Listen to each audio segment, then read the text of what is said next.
Okay, so before I start, I want to take the time to thank you guys for the support. As of this recording, I've already gotten over 20 subscribers, and I really wasn't expecting to get that many after making only one video. With that out of the way, let's get to the review. So, Power Ponies. One thing you should know about me is that I'm an avid supporter of the MLP comics made by IDW. I started reading them in early 2013 and I haven't put them down since. When last year's annual featuring Equestria Girls came out, I was quite surprised considering the subject matter. The comic was well written and it gave a lot of backstory to an otherwise very superficial film. So if that's what they could do with Equestria Girls, then what could they do with Power Ponies, a world that, in my eyes, has a lot more potential?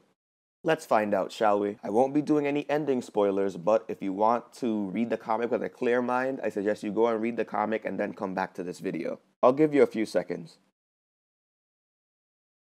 Okay, the book opens with the Power Ponies giving the beatdown to one of Metropolis's villains. No, not the Maniac. We're actually introduced to a new villain known as the Phony Pharaoh. Our heroes make short work of him and several other villains around Metropolis. But it turns out that not everything is as it seems. Behind closed doors, the Power Ponies actually don't get along well with each other. Mistress Marvelous constantly challenges the Mass Matterhorn's position as leader. Radiance doesn't really care about the others and just cares about her own appearance. Philly Second is constantly bored and thinks that her teammates can't keep up with her fast pace. Zap has a superiority complex and thinks that all her teammates are beneath her. And Saddle Rager is annoyed by everyone else's fighting and it makes her anger swell up to the point where she has to leave the room.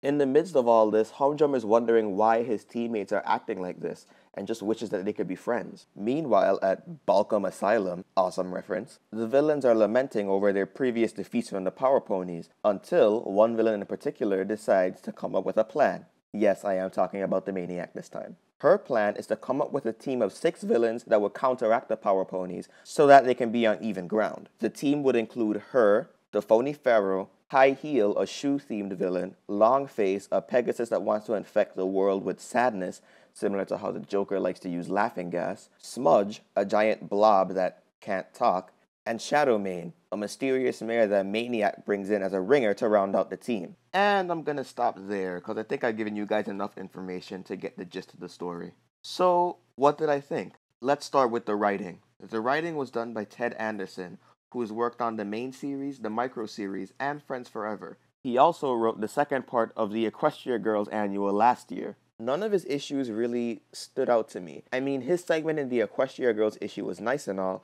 but that was just in comparison to the film it was based on. And most of what I enjoyed from the Equestria Girls issue was from part 1 by Katie Cook and Andy Price.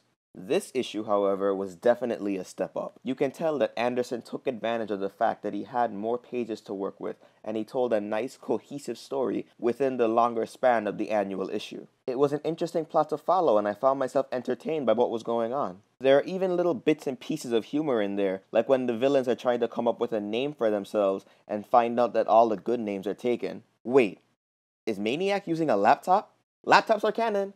At least in the Power Ponies universe. The chemistry between the Power Ponies, or lack thereof, is really well done and helps to illustrate the fact that they are different ponies from the main 6. Well, except Radiance. She's pretty much the same as Rarity. We actually got a taste of the Power Ponies' different personalities. Zap speaks with a sophisticated vernacular akin to Thor or Storm, who are coincidentally also weather-themed heroes. Philly Second, as opposed to Pinkie Pie, has sort of a rough and tough attitude. And Matterhorn and Marvelous are both more impatient than Twilight and Applejack. Even Humdrum is much more different from Spike, as he's a lot more soft-spoken and less likely to speak out. To get such a clear view of all these different personalities in such a short amount of time is a mark of really good writing. Now, onto the art. The artwork for this issue was done by Ben Bates, who's worked with Ted Anderson before on his micro-series issues. First off, let's get to the issue that's been on everyone's mind since the cover of this issue was revealed, the Power Ponies color schemes. This was quite the polarizing thing, as some people hated the designs because they were different from the main 6. But some people liked the designs because it illustrated the fact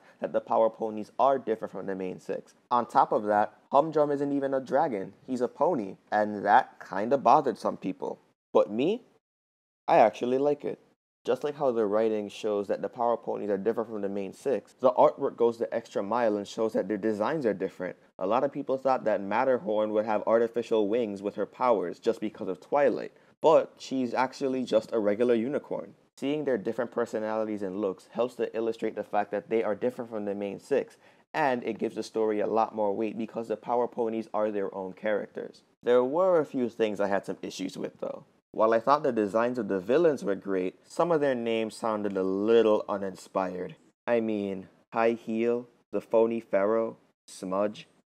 Come on. I also felt that the ending was a little bit rushed, and the fact that there were a good number of pages dedicated to a maniac Equestria Girl's side story only adds insult to injury there. Pacing and naming issues aside, this was a very solid issue, and I'm looking forward to what next year's annual has in store for us. I definitely recommend it as one of the issues that you have to pick up if you're not a loyal collector of all the IDW comics. Thanks for watching this video, and look out for more comic reviews from me in the future. I also plan on doing reviews for seasons 1, 2, 3, and 4 of My Little Pony Friendship is Magic, and I'm still figuring out how I'm going to tackle all 4 seasons, so it'll be a while before I actually start talking about the show. But until then, keep it sketchy, folks.